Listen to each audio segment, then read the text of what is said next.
Seri 4 Pelangi di Langit Singasari. Panasnya Bunga Mekar. Cerita, Esa Mintarja. Audiobook, novel silat. Bab 57. Apakah kau sudah memberikan isyarat kepada sepasukan yang kuat untuk menyusulmu hari ini Ki Watu Kendeng? Bertanya utusan Wiranata. Tidak. Aku tidak akan berbuat apa-apa. Aku tidak ingin terlibat terlalu jauh dalam persoalan ini. Jika hari ini aku datang, sebenarnya aku terdorong oleh satu keinginan untuk mendengar keputusan apakah yang akan diambil oleh Ki Selabajra. Aku pernah mendengar bahwa Ki Selabajra telah menunda keputusannya tentang anak gadisnya sepanjang 1 bulan penuh, berkata Ki Watu Kendeng. Utusan dari kedua belah pihak itu pun kemudian mendesak agar Ki Selabajra segera memberikan keputusannya.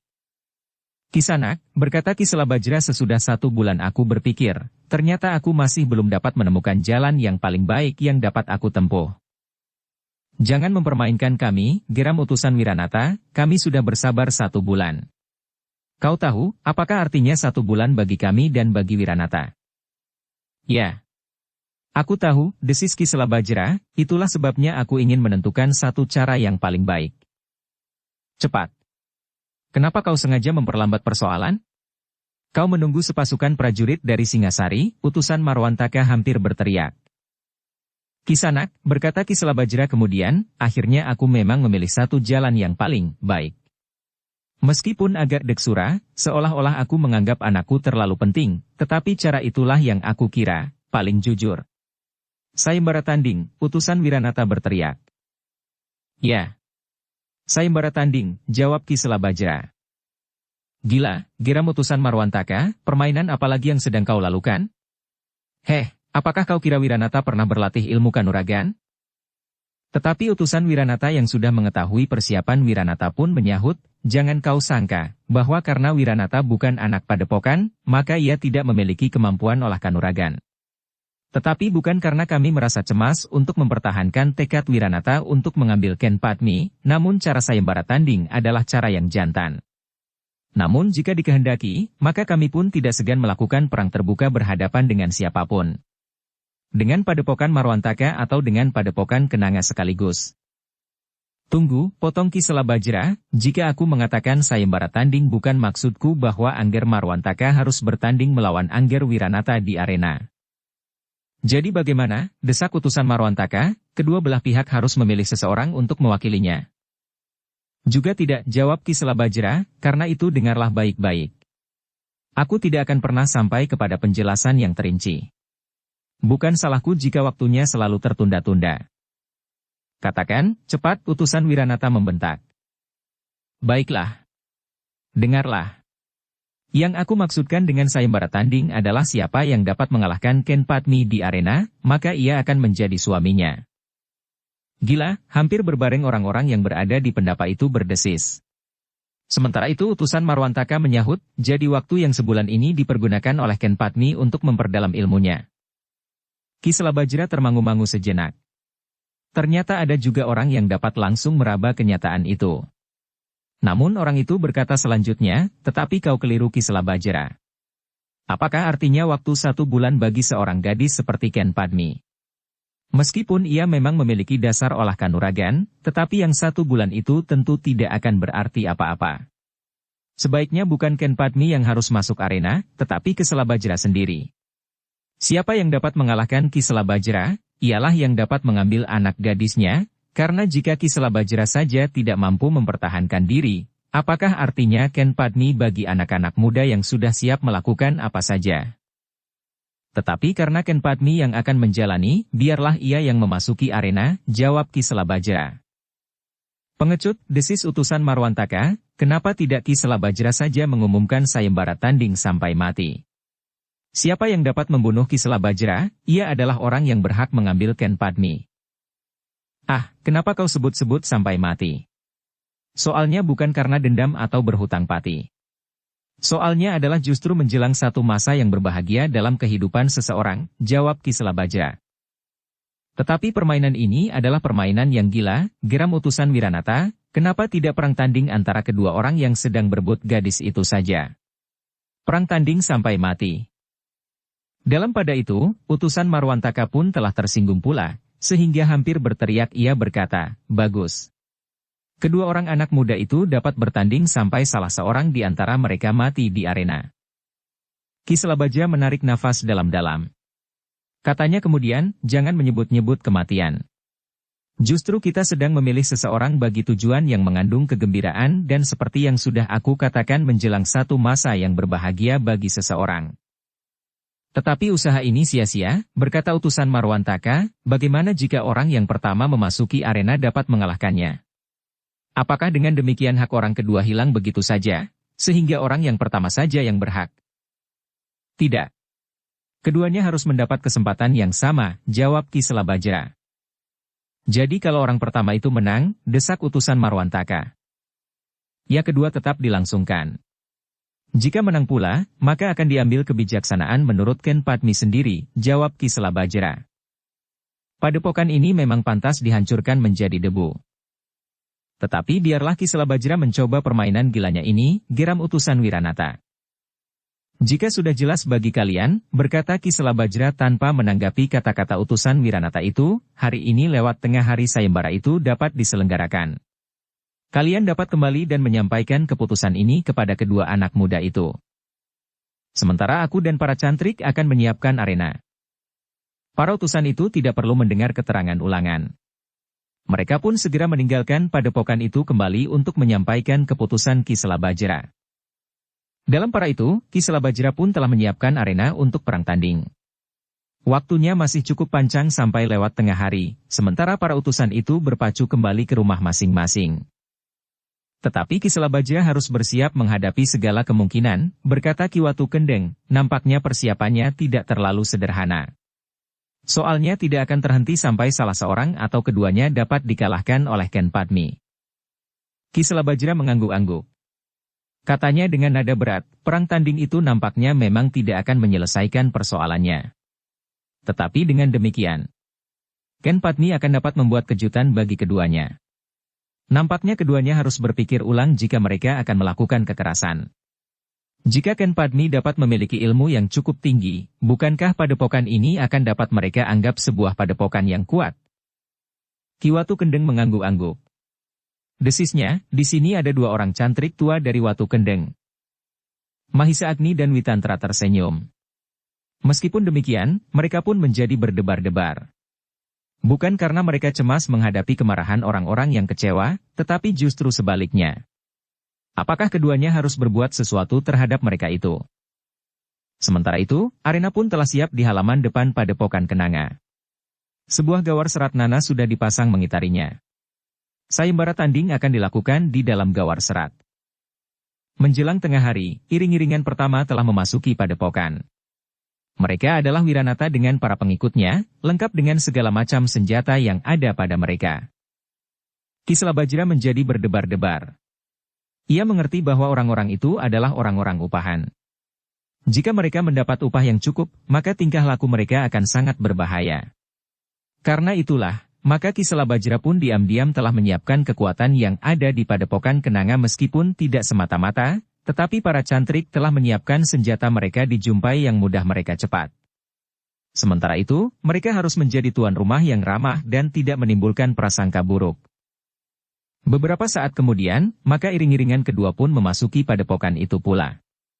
Ternyata iring-iringan kedua ini pun tidak kalah garangnya dengan iring-iringan pertama.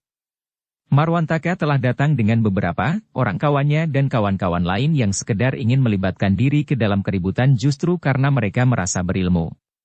Mereka adalah anak-anak padepokan yang berbeda, tetapi mereka merasa bahwa ilmu yang mereka miliki perlu sekali-sekali diasah agar menjadi semakin tajam tanpa menghiraukan taruhannya, karena dalam hal yang demikian, mungkin satu dua di antara mereka terpaksa menanggalkan nyawa dari tubuhnya. Dalam pada itu, Ken Padmi yang berada di ruang dalam, tiba-tiba saja menjadi gelisah. Ketika saat perang tanding itu tiba, maka rasa-rasanya hatinya berdebaran, dan jantungnya berdegup semakin cepat. "Tenanglah," berkata Mahisa Agni, "kau sudah memiliki bekal yang cukup. Kau jangan menghiraukan apa yang bakal terjadi sesudah itu. Ayahmu sudah mempersiapkan segala-galanya. Mudah-mudahan mereka bersikap jantan, dan tidak berbuat sesuatu yang akan dapat menimbulkan persoalan-persoalan yang gawat." Ken Padmi mengangguk. Namun di luar sadarnya, terbayang seorang anak muda yang lain, yang pernah berada di padepokan itu, meskipun hanya sekedar singgah.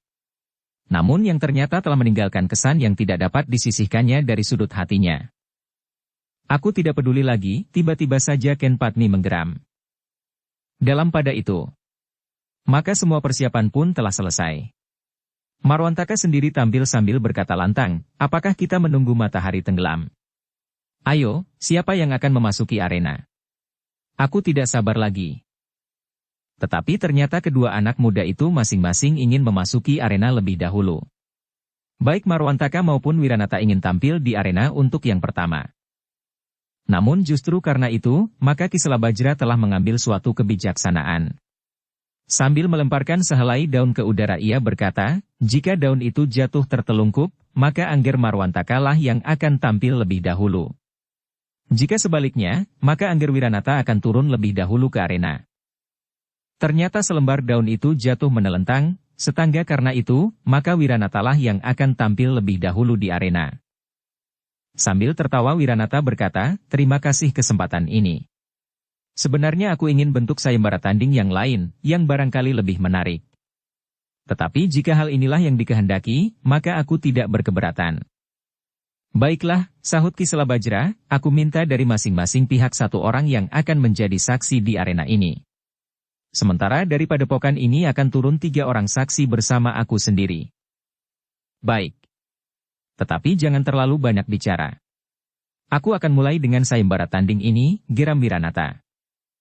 Kita akan menentukan aturan dari permainan ini, berkata Ki Selabajra, yang dimaksudkan dengan kekalahan adalah apabila salah satu pihak sudah berada dalam keadaan tidak dapat melawan. Mungkin karena kelelahan. Mungkin karena tangkapan tangan lawan. Kalau Ken Padmi sudah kehabisan tenaga dan dikalahkan pada putaran sayembara pertama, apa yang dapat aku lakukan? Bertanya Marwantaka. Ia akan tetap tampil pada putaran sayembara kedua. Jika ia juga dikalahkan, maka akan diambil satu kebijaksanaan, jawab Ki Selabajra. Permainan gila, geram Marwantaka, agaknya Ki Selabajra memang ingin mempermainkan kita. Tetapi jika terjadi satu sikap yang berakibat lain dari yang aku inginkan, aku tidak peduli. Ki Selabajra mengerutkan keningnya, sementara para pengikut Wiranata memandanginya dengan tatapan mata kemarahan. Tetapi bagaimanapun juga, sayembara tanding itu akan dilaksanakan juga. Sesaat kemudian, maka 5 orang saksi telah berada di arena. 2 orang dari kedua pihak yang mengikuti sayembara itu, sementara 3 orang lainnya adalah para penghuni padepokan Kenanga. 2 di antara mereka adalah cantrik-cantrik tua yang telah menempa Ken Padmi menjadi seorang gadis yang pilih tanding, sementara yang seorang adalah Ki Selabajra sendiri. Namun dalam pada itu, Ki Selabajra telah minta kepada Ki Watu Kendeng yang ada di sekitar arena itu mengamati keadaan. Jika nampak gejala-gejala yang gawat, maka ia harus segera memberikan isyarat kepada para cantrik untuk bersiap-siap menghadapi segala kemungkinan. Jika benar Ken Padmi dapat mengalahkan mereka, mudah-mudahan mereka mengerti bahwa tingkat kemampuan mereka masih belum memadai sehingga tidak akan terjadi persoalan-persoalan berikutnya, berkata Ki Selabajra di dalam hatinya. Namun kemudian, atau mereka akan menjadi gila dan kehilangan akal. Demikianlah, maka sejenak kemudian segala persiapan sudah siap. 5 orang saksi sudah berada di tengah-tengah arena. Wiranata yang mendapat kesempatan pertama pun telah berdiri bertolak pinggang sambil tersenyum. Bahkan katanya kemudian, apakah gadis itu sedang berhias? Suara Wiranata yang keras itu terdengar oleh Ken Padmi yang masih berada di dalam. Hampir saja ia meloncat keluar, jika saja ia tidak teringat oleh pesan ayahnya, bahwa ia harus menunggu sehingga seseorang memanggilnya. Dalam pada itu, ketika Ki Selabajra menganggap bahwa keadaan sudah memungkinkan, Mahisa Agni dan Witantra sudah berada di arena, sementara Ki Watu Kendeng telah siap mengawasi keadaan, maka ia pun menyuruh seorang cantrik untuk memanggil Ken Padmi. Ken Padmi memang agak gemetar. Bagaimanapun juga, ia akan bertanding di arena, sedangkan taruhannya adalah dirinya sendiri. Namun setiap kali ia sadar, justru taruhannya adalah dirinya sendiri, ia harus berbuat sebaik-baiknya. Ketika gadis itu turun dari pendapa dan kemudian melangkah mendekati arenanya, suasana jadi tercengkam oleh ketegangan. Semua orang memandanginya. Dengan pakaian seorang laki-laki Ken Padmi mendekati arena, sehingga orang-orang yang sudah berdiri melingkar itu pun menyibak. Wiranata membeku untuk beberapa saat ketika ia melihat gadis itu. Seorang gadis yang cantik. Namun dalam pakaiannya itu, ia memang nampak seorang gadis yang garang. Namun sejenak kemudian, terdengar suara tertawanya meledak. Katanya, "Kau semakin cantik Ken Padmi." Ken Padmi mengerutkan keningnya. Ketika ia lewat di hadapan Ki Watu Kendeng yang beringsut setapak, ia mendengar Ki Watu Kendeng berdesis, "Jangan hiraukan." Ia sekedar berteriak untuk mengatasi kegelisahannya. Ken Padmi memandang Ki Watu Kendeng sejenak. Namun ia pun mengangguk kecil. Ia pun sependapat bahwa bagaimanapun juga seperti dirinya sendiri, Wiranata tentu juga menjadi berdebar-debar. Sejenak kemudian, dua orang sudah berada di arena. Wiranata dan Ken Padmi. Dua orang yang sudah dap untuk berkelahi dengan taruhan diri mereka. Sejenak kemudian Ki Selabajra berkata, "Semua ketentuan sudah diumumkan. Kita akan segera mulai. Kami para saksi berharap semuanya dapat berlangsung dengan jujur." Wiranata bergeser setapak. Ia memandang Ken Padmi dengan tatapan mata yang tajam. Seolah-olah ia tidak yakin bahwa ia memang harus berhadapan dengan gadis itu dalam sayembara tanding. Namun, ia tidak dapat mengelakkan kenyataan bahwa Ken Padmi benar-benar sudah siap menghadapinya. "Aku akan menyelesaikannya dengan cepat," berkata Wiranata di dalam hatinya, "jika aku dapat mengalahkannya, kemudian Ken Padmi masih harus berkelahi melawan Marwantaka dan dapat dikalahkannya pula, agaknya soal waktu akan diperhatikan pula." Demikianlah, maka kedua orang yang sudah berada di arena itu pun segera mempersiapkan diri. 5 orang saksi berdiri melingkar di dalam gawar serat yang dibuat sebagai batas arena. Sejenak keduanya bergeser selangkah demi selangkah. Namun kemudian Wiranata pun mulai mengayunkan tangannya sambil berkata, "Kita akan mulai bermain-main Ken Padmi. Kita akan berlatih, bagaimana kita akan mengajari anak kita kelak." Karena itu, maka Ken Padmi pun sama sekali tidak menghiraukannya. Tetapi ia bergeser surut ketika tangan Wiranata berusaha menyentuhnya. Ken Padmi menjadi berdebar-debar mendengar kata-kata Wiranata itu. Namun ia pun segera teringat pesan Ki Watu Kendeng, pada saat ia memasuki arena, bahwa Wiranata pun berusaha untuk menenangkan hatinya. Ternyata Wiranata tidak mau menunda-nunda lagi. Ketika Ken Padmi bergeser, ia pun segera melangkah memburunya. Sekali lagi tangannya terayun. Cepat, tetapi tidak terlalu keras. Ia memang tidak ingin memukul Ken Padmi. Tetapi ia hanya ingin menyentuhnya. Tetapi sekali lagi ia tidak berhasil. Bahkan nampaknya Ken Padmi menjadi acuh tidak acuh. Ia hanya menggeliat saja untuk menghindarinya. Sebenarnya lah Ken Padmi pun tidak sabar lagi. Karena itu sengaja ia memancing, agar Wiranata mulai dengan bersungguh-sungguh. Sikap Ken Padmi itu memang membuat dahi Wiranata berkerut. Gadis itu bergerak seenaknya saja. Namun tangannya benar-benar tidak dapat menyentuhnya. Karena itu, maka Wiranata pun mulai tertarik untuk bergerak lebih cepat. Sekali lagi ia berusaha menyentuh lengan Ken Padmi. Bukan salah tangannya yang terjulur ke depan, kemudian disusul tangannya yang lain terayun. Namun ia sudah mulai melangkah panjang dan cepat. Namun sekali lagi, Ken Padmi berkisar dengan sikap yang menjengkelkan. "Gadis ini benar-benar harus mendapat pelajaran menghormati orang lain," berkata Wiranata di dalam hatinya, meskipun agak sayang jika kulitnya kesakitan, tetapi seolah-olah ia dengan sengaja mengejekku.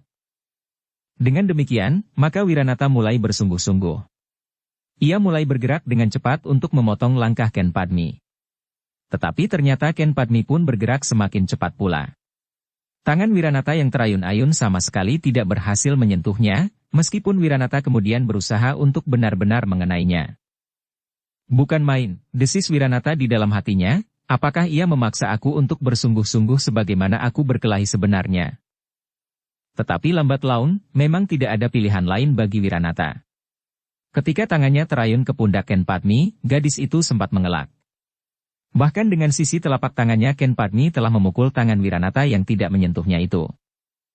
Wiranata terkejut. Kecepatan gerak Ken Padmi tidak terlalu mengherankannya. Gadis itu dapat saja dengan tiba-tiba memukul tangannya yang sedang terjulur. Apalagi Wiranata sendiri kurang berhati-hati dengan tangannya itu. Tetapi yang mengejutkannya adalah kekuatan tangan Ken Padmi. Nampaknya gadis itu hanya sekedar menyentuhnya. Namun terasa sakit telah menyengat sampai ke tulang. Aneh, gumam Wiranata di dalam hatinya. Namun kemudian ia berkata kepada dirinya sendiri. Nampaknya gadis ini benar-benar gadis liar yang perlu dibuat jera. Dengan demikian, langkah-langkah Wiranata selanjutnya menjadi semakin cepat. Tangannya menjadi semakin garang pula. Namun dengan demikian jantungnya menjadi semakin berdebar-debar juga. Ia sama sekali tidak dapat menyentuh gadis itu. Bahkan beberapa kali Ken Padmi telah mengenainya sehingga beberapa kali ia harus menyeringai menahan sakit. Bukankah aku tidak bermimpi, geram Wiranata, betapapun juga gadis ini bukan anak iblis. Ia adalah anak Selabajra.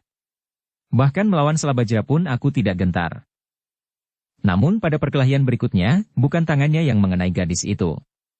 Tetapi justru tangan Ken Padmi menjadi semakin sering mengenainya. Dan bahkan menyakitinya. Akhirnya Wiranata itu menggeram. Ia tidak mau bermain-main lagi. Sentuhan ujung jari-jari Ken Padmi yang merapat telah membuat dadanya menjadi sesak. Bahkan kemudian sisi telapak tangan gadis itu telah membuat lengannya bagaikan membengkak. Perkelahian di arena itu, semakin lama menjadi semakin cepat pancingan-pancingan Ken Padmi, akhirnya berhasil membuat Wiranata marah dan bertempur dengan bersungguh-sungguh. Langkahnya menjadi cepat dan mantap, sementara tangannya pun justru menjadi semakin jarang bergerak. Tetapi setiap gerakan, langsung mengarah ke tempat yang berbahaya di tubuh Ken Padmi. Tetapi ternyata Ken Padmi benar-benar lincah. Latihan-latihan yang dilakukannya di atas amben bambu dan di atas batang-batang bambu petung yang ditanam setinggi tubuhnya, membuat kakinya menjadi sangat ringan, bagaikan tidak menyentuh tanah. Anak iblis, geram Wiranata. Ia merasa bahwa ia sudah bersungguh-sungguh. Ken Padmi sudah berhasil membuat Wiranata menghadapinya sebagaimana mereka berhadapan di arena. Agaknya Wiranata benar-benar sudah menjadi marah. Namun dengan demikian, Ken Padmi pun menjadi lebih leluasa menghadapinya. Ia tidak sekedar berhadapan dengan seseorang yang nampaknya seperti sedang bermain-main saja. Seolah-olah dengan jiwa yang besar dan penuh maaf Wiranata tidak melawannya dengan sungguh-sungguh. Tetapi yang terjadi kemudian, kedua orang itu telah bertempur dengan sungguh-sungguh. Wiranata pun telah mengerahkan segenap kemampuannya. Untuk beberapa hari terakhir ia sempat meningkatkan ilmunya. Bahkan seandainya untuk menghadapi Marwantaka atau Ki Selabajra sendiri. Namun dalam pada itu, ia harus berhadapan dengan Ken Padmi. Dan ia pun sudah memeras segenap kemampuannya, namun ia belum berhasil. Karena itu, maka kegelisahan mulai merayapi jantungnya. Dengan sepenuh kemampuannya ia berusaha. Bahkan akhirnya ia tidak lagi mengingat siapakah yang dilawannya. Yang terbersit di hatinya adalah niatnya untuk mengalahkannya. Yang melihat pertempuran itu mula-mula merasa kecewa. Perkelahian itu nampaknya hanya sekedar permainan yang tidak berarti Wiranata hanya sekedar mengayunkan tangannya. Kemudian melangkah maju dan mundur. Namun semakin lama perkelahian itu menjadi semakin seru.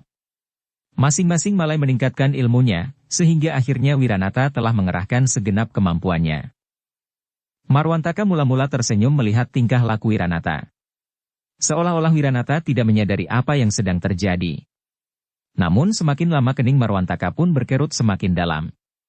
Ia melihat Wiranata semakin bersungguh-sungguh. Namun Wiranata itu sama sekali tidak capal mengatasi kemampuan Ken Padmi. Dengan sungguh-sungguh ia memperhatikan apa yang telah terjadi. Ia mulai menilai setiap gerak dan perlawanan Ken Padmi. Ia pernah berada di padepokan itu. Ia pun pernah justru menggurui gadis itu. Namun tiba-tiba gadis itu menjadi seorang gadis yang garang. Wiranata ternyata tidak mampu mengimbangi kecepatan gerak Ken Padmi. Beberapa kali justru ia menjadi bingung. Geraknya lah yang telah dipotong oleh langkah-langkah Ken Padmi yang ringan dan cepat. Gila, geram Wiranata di dalam arena. Dan Marwantaka di luar arena mengumpat pula. Iblis manakah yang telah meningkatkan ilmu gadis itu, bertanya Marwantaka di dalam hatinya. Namun dalam pengamatannya, ia melihat dengan jelas ciri-ciri perguruan kenanga, sehingga menurut dugaannya, dalam waktu sebulan itu Ki Selabajra telah menempa anaknya sehingga ilmunya telah maju dengan pesat. Tetapi apakah Ki Selabajra sendiri mampu berbuat seperti itu, bertanya Marwantaka di dalam hatinya. Namun Marwantaka terkejut ketika ia melihat Wiranata menghentakkan tenaganya. Ia meloncat dengan kecepatan yang luar biasa, melampaui kecepatan yang pernah dilihat sebelumnya. Namun sekali lagi Marwantaka menarik nafas dalam-dalam. Serangan Wiranata itu meluncur setapak di hadapan Ken Padmi yang memiringkan tubuhnya sambil bergeser ke samping. Bahkan kemudian dengan kecepatan yang lebih tinggi. Ken Padmi itu telah memukul pundak lawannya dengan sisi telapak tangannya. Terdengar Wiranata mengeluh tertahan. Pundaknya terasa betapa sakitnya. Dengan tangkasnya ia segera meloncat surut sambil bersiap menghadapi segala kemungkinan. Tetapi Ken Padmi tidak memburunya. Ia justru menunggu Wiranata mempersiapkan diri. Baru kemudian ia melangkah maju dengan tangan bersilang di dada. Wiranata yang merah itu bertambah marah. Dengan hati-hati ia pun bergeser maju, kemudian ia mulai menggerakkan tangan mengarah ke kening. Namun, ketika Ken Padmi mengelak, tiba-tiba saja ia telah meloncat meluncur dengan cepatnya. Dengan kakinya yang mendatar ia menyerang dada gadis padepokan kenanga itu. Ken Padmi ternyata tidak saja ingin menunjukkan kecepatannya bergerak. Meskipun tidak secepat peningkatan keterampilannya. Namun ia yakin akan dapat mengimbangi kekuatan lawannya. Karena itu, dengan mengerahkan tenaga cadangannya, Ken Padmi justru tetap menyilangkan tangannya di dadanya. Ia tidak berusaha menghindari serangan, kaki Wiranata yang diluncurkan dengari segenap kekuatannya. Yang terjadi kemudian adalah sebuah benturan yang dahsyat. Ken Padmi terdorong beberapa langkah surut. Bahkan ia pun telah jatuh terduduk. Namun demikian tangannya bertelekan tanah, maka ia pun segera meloncat berdiri dan bersiap menghadapi segala kemungkinan. Tetapi ternyata Wiranata masih terbaring di tanah. Ketika serangannya membentur tangan Ken Padmi yang bersilang, rasa-rasanya ia justru telah membentur tebing batu. Kekuatan yang dihentakkan telah memukul dirinya sendiri, sehingga ia telah terlempar beberapa langkah dan jatuh di tanah. Terdengar ia mengeluh. Perlahan-lahan ia mencoba bangkit. Dengan tangannya yang bertelekan ia berusaha untuk berdiri pada lututnya. Namun Wiranata telah menjadi semangat lemah. Tulang-tulangnya bagaikan berpatahan. Gila, ia mengumpat. Dipandanginya wajah Ken Padmi yang kemerah-merahan oleh keringat. Namun nampaknya nafasnya masih mengalir teratur, dan tenaganya masih nampak segar seperti saat perkelahian itu dimulai. Kau akan menyesal, geram Wiranata. Ken Padmi tidak menjawab sama sekali. Ia berdiri tegak sambil memandang Wiranata yang tertatih-tatih berdiri dibantu oleh seorang pengikutnya yang menjadi saksi di arena. Sementara itu Kisela Bajra melangkah maju sambil berkata, sesuai dengan ketentuan yang berlaku, bahwa salah seorang dinyatakan kalah apabila ia sudah tidak dapat melawan lagi. Aku belum kalah, teriak Wiranata. Apakah perkelahian masih dapat diteruskan? Bertanya Kisela Bajra kepada Wiranata. Wiranata menjadi ragu-ragu. Tetapi ia tidak dapat ingkar dari kenyataan itu bahwa ia memang sudah tidak berdaya. Oleh pengikutnya Wiranata dipapah keluar arena dan diserahkan kepada kawan-kawannya. Kemudian, pengikutnya, yang menjadi saksi itu kembali memasuki arena untuk menunggui perkelahian yang masih akan berlangsung antara Ken Padmi melawan Marwantaka.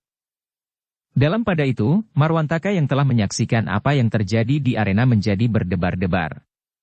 Jika semula ia menganggap bahwa sayembara itu adalah permainan gila semata-mata, maka ia harus melihat satu kenyataan pula.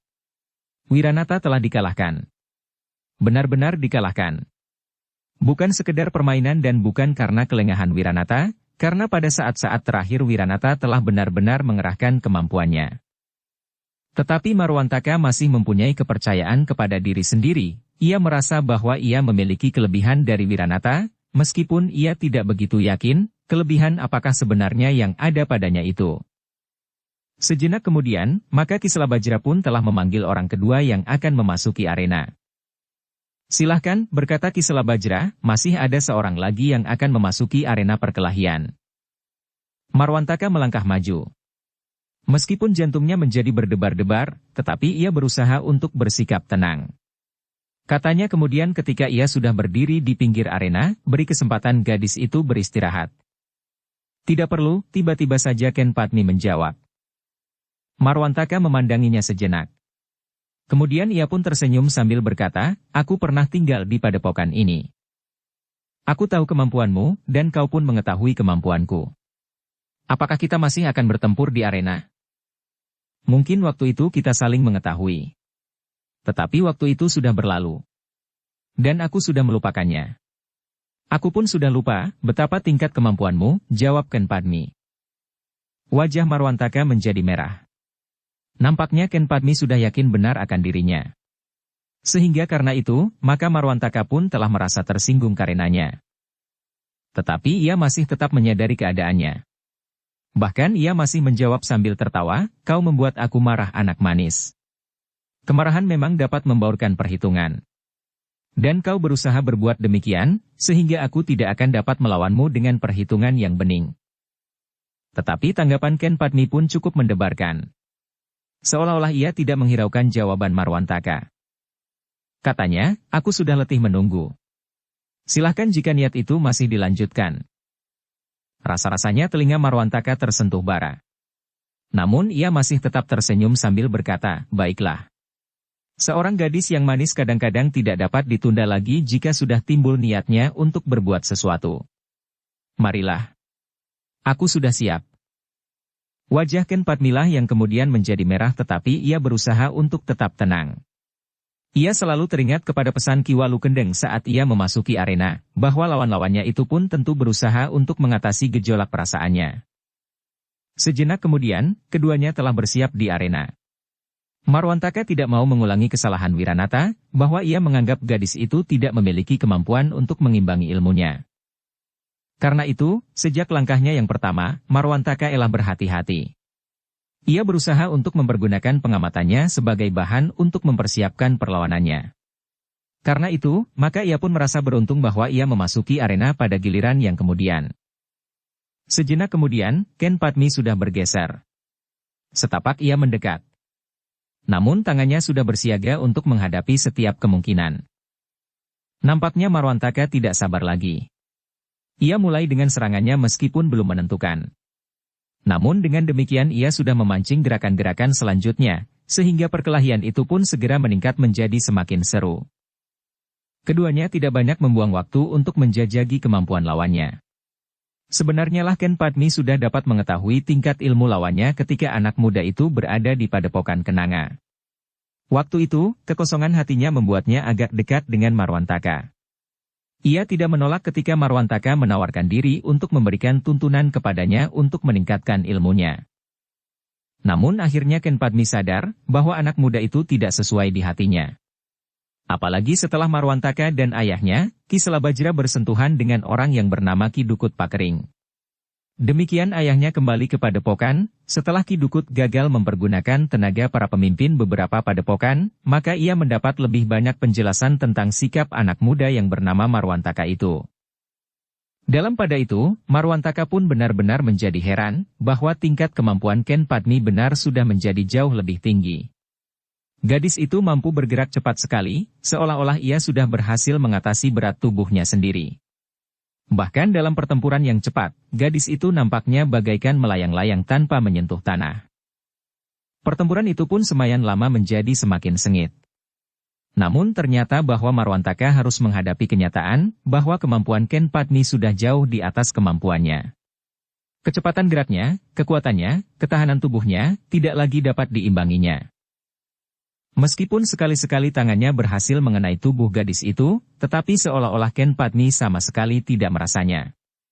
Tetapi jika tangan gadis itu yang mengenainya, maka ia harus menyeringai menahan sakit. Gadis ini sudah kerasukan iblis, geram Marwantaka di dalam hatinya. Namun betapapun ia mengerahkan kemampuannya, namun ia sama sekali tidak mampu menahan serangan-serangan Ken Padmi. Tetapi Marwantaka tidak dapat dengan serta-merta mengaku kalah di hadapan sekian banyak pengikutnya dan penonton lain-lainnya. Bagaimanapun juga ia masih mempunyai harga diri. Sehingga karena itu, maka ia telah mengerahkan kemampuan yang tersisa.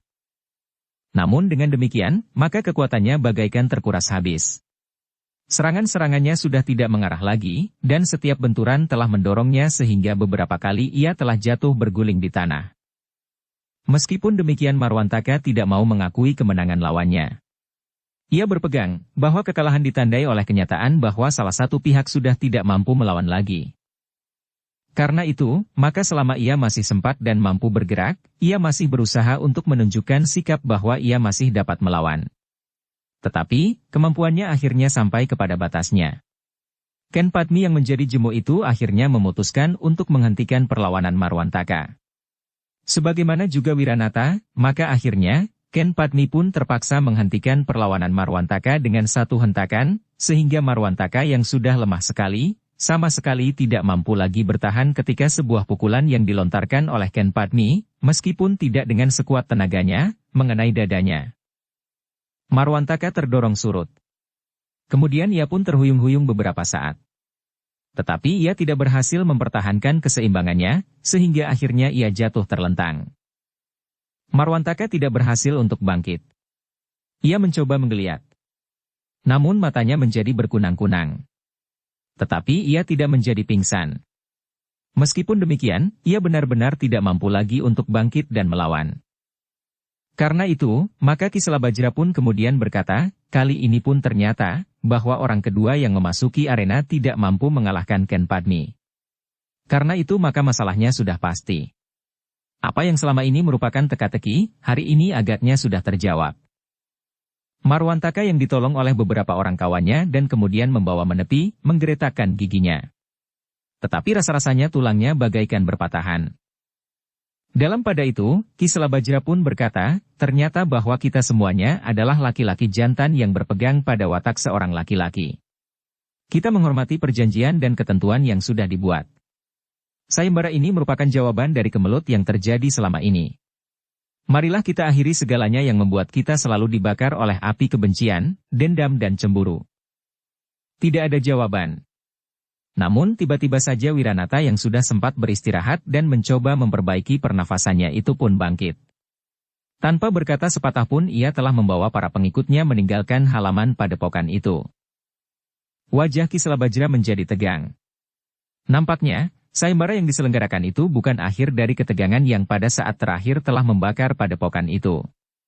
Namun nampaknya sayembara itu masih akan mempunyai ekor peristiwa-peristiwa yang kurang menyenangkan.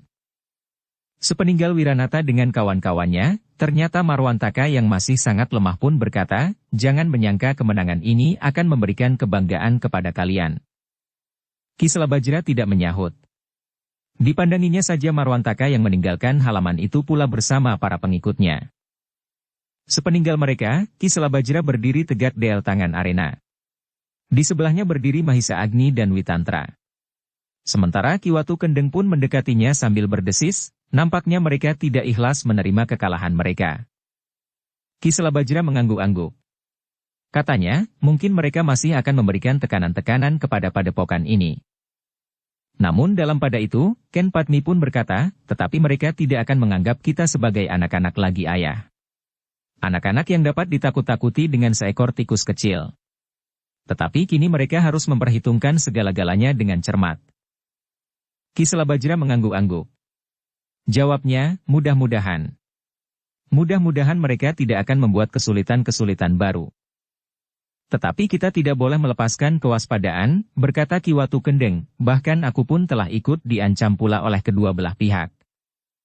Mereka memang terlalu kasar, jawab Ki Selabajra, seharusnya mereka mengerti bahwa mereka tidak berhak untuk memaksakan kehendaknya. Tetapi karena mereka merasa kuat, apakah karena mereka mendapat dukungan dari kawan-kawannya, atau karena mereka merasa mampu mengupah orang untuk kepentingannya, maka mereka mencoba untuk memaksakan keinginannya dengan kekerasan dan ancaman-ancaman. Tetapi satu kenyataan telah terjadi. Kedua orang anak muda yang ingin mengambil Ken Padmi menjadi istrinya itu tidak dapat mengalahkannya. Sehingga dengan demikian mereka harus berpikir berulang kali untuk meneruskan niatnya. Seandainya dengan segala macam usaha, kekerasan, ancaman dan lain-lainnya sehingga salah seorang akan berhasil memaksakan kehendaknya, namun apakah yang akan dialaminya dalam hidupnya sehari-hari? Seorang laki-laki yang tidak akan mampu berbuat apapun terhadap istrinya yang memiliki ilmu dan kemampuan melampauinya. Dendam itu akan membakar hubungan kami sehari-hari, berkata Marwantaka di dalam hatinya. Namun demikian kekalahan itu membakar dendam di hatinya pula. Meskipun ia tidak ingin lagi memperistri Ken Padmi, namun padepokan Kenanga dan Watu Kendeng bagi mereka, merupakan neraka yang harus dimusnahkan. Ternyata perkembangan berikutnya adalah justru mengarah kepada suatu keadaan yang lebih gawat bagi padepokan Kenanga. Agaknya Marwantaka dan Wiranata justru saling mendekatkan hati mereka untuk bersama-sama melepaskan dendam dan kebencian mereka terhadap Padepokan Kenanga. Tetapi mereka tidak akan dapat melakukannya dengan tergesa-gesa, karena beberapa macam pertimbangan. Ken Padmi tidak akan mungkin menjadi seorang gadis yang pilih tanding, jika di padepokan itu tidak ada seorang guru yang mumpuni, yang jauh melampaui kemampuan Ki Selabajra. Sementara itu, di Padepokan Kenanga, Mahisa Agni dan Witantra sedang berbicara dengan Ki Watu Kendeng dan Ki Selabajra tentang Mahisa Bungalan yang menunggu di Watu Kendeng. Sebaiknya biarlah aku menjemputnya, berkata Ki Watu Kendeng. Aku akan memberitahukan kepada Ken Padmi, agar ia tidak terkejut, berkata Ki Selabajra, bahwa telah datang wakil dari orang tua Mahisa Bungalan untuk melanjutkan pembicaraan yang terputus. Ya, sebaiknya memang demikian. Biarlah ia sempat menimbang-nimbang setelah ia berhasil mengalahkan Marwantaka dan Wiranata, desis Ki Watu Kendeng. Dalam pada itu, Ki Selabajra pun segera memanggil Ken Padmi untuk menghadap orang-orang tua yang berkumpul di ruang dalam. Karena itu, maka Ken Padmi pun menjadi berdebar-debar. Setelah ia memenangkan perang tanding dalam sayembara itu, maka apalagi yang akan dikatakan oleh ayahnya. Demikianlah, dengan sangat hati-hati dan tidak langsung, Ki Selabajra memberitahukan kepada Ken Padmi bahwa seseorang sedang berada di Watu Kendeng. Ia tidak dapat datang, karena persoalan yang sedang terjadi di Padepokan Kenanga, agar ia tidak menjadi penghambatnya.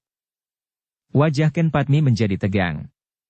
Di luar sadarnya, ia langsung teringat kepada seseorang yang pernah berada di Padepokan Kenanga dan selanjutnya berada di Padepokan Watu Kendeng. Karena itu, maka sebelum ia diberitahu, siapakah yang dimaksud, maka Ken Padmi telah dapat menebaknya. Sejenak gadis itu diam mematung. Jantungnya bagaikan bergejolak oleh berbagai macam perasaan. Ia rasa-rasanya memang menunggunya. Tetapi harga dirinya tiba-tiba saja telah menghentakkannya ke dalam sikap yang keras. Adalah di luar dugaan sama sekali, bahwa tiba-tiba saja gadis itu berkata, "Ayah, apakah maksud orang itu?" Ia merasa telah terikat dengan padepokan ini Ken Padmi. Justru karena di sini ada kau, jawab ayahnya. Sekali lagi jawab Ken Padmi mengejutkan, karena ia langsung pada pokok persoalannya, orang itu ingin melamarku? Ki Selabajra menarik nafas dalam-dalam. Kemudian jawabnya, ya. Agaknya memang demikian. Baik ayah. Aku tidak menolak siapapun juga. Tetapi masih berlaku ketentuan. Harga yang dapat mengalahkan aku sajalah yang akan aku terima menjadi suamiku, jawab Ken Padmi. Ken Padmi, desis ayahnya, jangan terlanjur langkah. Pikirkan masak-masak sikapmu itu. Sudah aku pikirkan sejak semula. Bukankah ayah juga yang menganjurkan kepadaku, agar aku mengadakan sayembara tanding, jawab Ken Padmi, nah, aku akan menunggunya. Kapan saja ia mau datang dan memasuki arena dengan ketentuan yang berlaku seperti yang telah terjadi. Ki Selabajra menarik nafas dalam-dalam. Tetapi ia mengerti watak anaknya. Jika ia sudah menentukan satu sikap, agaknya memang sulit untuk merubahnya. Karena itu, di luar sadarnya ia memandang Mahisa Agni dan Witantra. Ternyata kedua orang itu pun tidak dapat bersikap lain kecuali mengangguk. Baiklah Ken Padmi, berkata Ki Selabajra, biarlah pamanmu Watu Kendeng menjemputnya dan menyampaikan syarat itu kepadanya. Jika ia dapat menerima, maka perang tanding itu akan diadakan. Ki Selabajra berhenti sejenak, lalu, tetapi bukankah kau pernah menjajaki ilmunya pada saat ia datang? Aku pun sama sekali tidak mampu mengalahkannya. Apakah itu bukan satu pertanda tanpa sayembara tanding? Aku yang dahulu sudah lain dari aku yang sekarang, berkata Ken Padmi, siapapun kedua orang yang baik hati itu, ternyata mereka telah merubah segala-galanya. Karena itu, maka sayembara tanding masih akan berlangsung terus sampai ada seseorang yang mengalahkan aku. Dengan wajah ragu Ki Selabajra bertanya, bagaimana jika Ki Dukut Pakering mendengar dan datang melamarmu? Wajah Ken Padmi menjadi merah. Jawabnya, aku akan bertempur sampai mati atau membunuh diri. Dalam pada itu, maka Ki Watu Kendeng pun berniat kembali ke padepokannya untuk menyampaikan persoalan yang sedang dibicarakannya di Padepokan Kenanga. Namun dalam pada itu, karena keadaan yang gawat, maka Mahisa Agni telah menemaninya di perjalanan, sementara Witantra tetap berada di Padepokan Kenanga untuk membantu berjaga-jaga. Namun ternyata bahwa Ki Watu Kendeng tidak mengalami gangguan apapun di perjalanan. Bersama Mahisa Agni dan pengawalnya ia selamat sampai ke padepokan Watu Kendeng. Mahisa Bungalan rasa-rasanya tidak sabar lagi bertanya apakah hasil dari sayembara itu. Dengan senyum jernih Ki Watu Kendeng menjawab, rencanamu memang berhasil Ngger. Ken Padmi dapat mengalahkan keduanya berurutan. Syukurlah, desis Mahisa Bungalan, apakah dengan demikian berarti bahwa Ken Padmi sudah bebas dari keduanya? Dapat diartikan seperti itu. Tetapi nampaknya kedua anak muda itu belum menerima kekalahan mereka dengan ikhlas. Mungkin mereka masih akan berusaha untuk berbuat lain, jawab Ki Watu Kendeng. Padepokan Kenanga memang masih harus berhati-hati, desis Mahisa Bungalan. Dalam pada itu, maka Ki Watu Kendeng pun mempersilahkan Mahisa Agni untuk memberitahukan keputusan terakhir yang diambil oleh Ken Padmi tentang sayembara tanding. Bukan salahnya Mahisa Bungalan, berkata Mahisa Agni kemudian, kita jugalah yang mengajarinya untuk berbuat demikian. Mungkin gadis itu tidak berniat berbuat demikian terhadapmu, tetapi tentu akan mengganggu hubungan Padepokan Kenanga dengan pihak yang pernah dikalahkannya, karena ternyata ia menerima seorang laki-laki tanpa sayembara tanding. Ternyata jawaban Mahisa Bungalan sangat mengejutkan. Katanya, tidak. Aku tidak akan memasuki sayembara tanding itu. Jika ia mencintai aku, biarlah ia mencintai aku. Jika tidak, apa artinya memenangkan sayembara tanding? Aku memang akan mendapat gadis itu. Tetapi tentu hanya wadaknya. Jika ia tidak mencintai aku, maka gadis itu tidak akan berarti apa-apa bagiku. Mahisa Agni menarik nafas dalam-dalam. Katanya, Mahisa Bungalan. Kau dan Ken Padmi memang berhati keras. Aku tahu bahwa kalian saling mencintai. Tetapi harga diri kalian merupakan jurang pemisah yang sulit untuk diloncati. Tetapi jika kalian bersedia sedikit saja surut dari nilai-nilai harga dirimu yang berlebih-lebihan itu, maka kau dan Ken Padmi tentu akan menemukan kebahagiaan. Kau dan Ken Padmi akan dapat kawin dan hidup sewajarnya. Kau tidak lagi menjadi pengembara dari satu tempat ke tempat lain. Tetapi kau akan menetap di Singasari menjadi seorang prajurit yang mendapat kepercayaan dari Maharaja di Singasari. Kata-kata Mahisa Agni itu ternyata dapat menyentuh perasaannya. Seolah-olah Mahisa Agni dapat menunjukkan kepadanya perasaannya yang sebenarnya terhadap gadis Padepokan Kenanga itu. Karena itu, maka dengan nada merendah ia bertanya, bagaimana menurut paman sebaiknya? Datanglah, berkata Mahisa Agni, kau dapat memasuki arena perang tanding. Gadis itu mencintaimu. Tetapi karena pernah terjadi sesuatu ketegangan perasaan, maka ia tidak akan dengan serta-merta menerima kedatanganmu. Mahisa Bungalan menarik nafas dalam-dalam. Kemudian katanya, jika paman berpendirian demikian, maka aku tinggal menjalaninya. Mudah-mudahan aku tidak dikalahkannya seperti kedua orang anak muda yang lain itu. Tergantung kepadamu, berkata Mahisa Agni, Kail dapat menentukan segala-galanya. Karena apapun yang dicapai oleh gadis itu hanya dalam waktu 1 bulan, bagimu tidak berarti apa-apa. Tetapi ternyata bagi kedua anak muda itu, yang 1 bulan itu telah menentukan akhir dari sayembara ini. Mahisa Bungalan menarik nafas dalam-dalam. Sebenarnya ia merasa sangat segan berhadapan dengan Ken Padmi di arena. Bagaimanapun juga, tentu akan timbul kesan perkelahian. Tetapi Mahisa Bungalan pun tidak mempunyai pilihan lain. Ken Padmi tentu tidak akan begitu saja menerimanya kembali setelah ia pernah menyatakan penolakannya, meskipun hanya karena gejolak perasaannya yang melonjak saat itu. Suatu perjalanan yang aneh, berkata Mahisa Bungalan di dalam hatinya, beberapa saat yang lampau aku sampai ke Padepokan Kenanga, bertemu dengan gadis itu. Namun kemudian aku harus menempuh perjalanan yang sangat panjang untuk dapat kembali lagi ke Padepokan itu. Bahkan aku harus melintasi persoalan antara guru dan muridnya, antara Ki Dukut dan Pangeran Kudapat Madata. Baru kemudian aku menentukan hubunganku dengan gadis Padepokan Kenanga itu. Namun Mahisa Bungalan sudah berniat untuk datang ke Padepokan Kenanga. Atas persetujuan Mahisa Agni dan Ki Watu Kendeng, maka di keesokan harinya, mereka akan pergi ke Padepokan Kenanga untuk membawa Mahisa Bungalan memasuki arena sayembara tanding. Semalam-malaman Mahisa Bungalan hampir tidak dapat tidur sama sekali. Ia menjadi gelisah justru karena ia harus berhadapan dengan Ken Padmi di arena. Ia mulai menimbang-nimbang cara yang paling baik untuk mengalahkannya, tetapi tidak menyakiti hatinya. Bagaimanapun juga, ia merasa pernah menyakiti hati gadis itu beberapa saat yang lampau. Mudah-mudahan segalanya dapat berlangsung dengan baik dan tidak menumbuhkan akibat yang sebaliknya, berkata Mahisa Bungalan kepada diri sendiri. Namun ketika menjelang dini hari justru ia sempat tertidur beberapa saat. Tetapi ia tetap digelisahkan oleh mimpi-mimpi yang muram. Bersambung ke bab 58. Dukung kami dengan subscribe, follow, like, komen dan share. Terima kasih.